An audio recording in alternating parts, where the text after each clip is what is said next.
One of the most celebrated gods in the Greek pantheon, Apollo, may originally have been a god of the Hittites, a Palatinus, whose worship eventually spread into Doric culture, and then more broadly into Greek culture. However, he's also likely an amalgamation of multiple regional deities, as can be seen in the great many other names that Apollo goes by. He's eventually assimilated into Greek mythology as the son of Zeus and the Titaness Leto, where his twin sister is the goddess Artemis. Apollo's interesting because he really shows the dual nature of the Greek gods, in that he's both beneficent and destructive to humans. He's the god of reason, moderation, youth, and healing, and music, but he's also the god of punishment and plague and sudden death, which he causes with his far-reaching arrows. He's also often syncretized with the titan Helios as the god of the sun. However, Apollo might be best known as the god of prophecy, whose shrine is the famous Oracle of Delphi, where so many Greek heroes go to learn their fate and get guidance. Originally, the earth serpent Python presided over this oracle, but Apollo slays Python, who had tried to rape Apollo's mother Leto when Apollo was a child.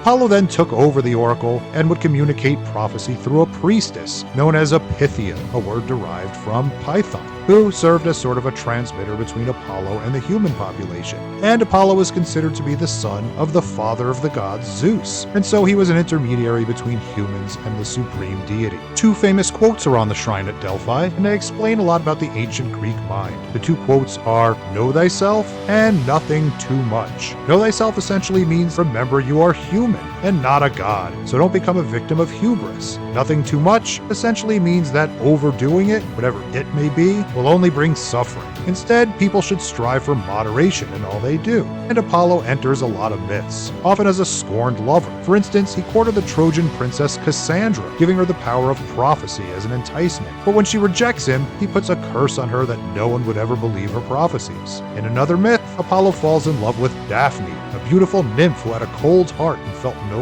love.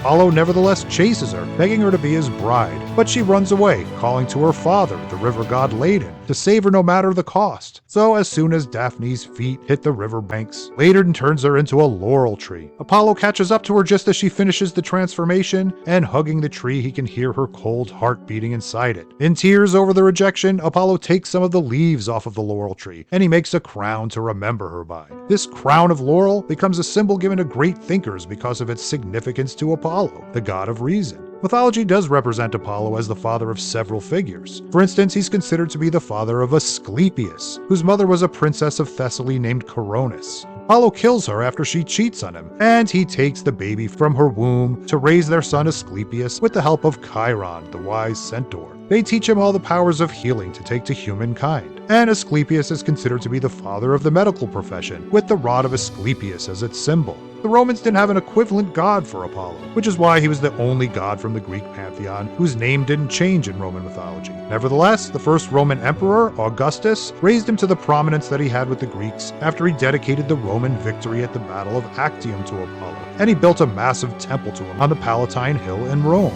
Apollo may have even been an ascendant supreme deity to replace Jupiter, that is, if the Roman Empire had not taken their state religion in another direction, with a different sun god.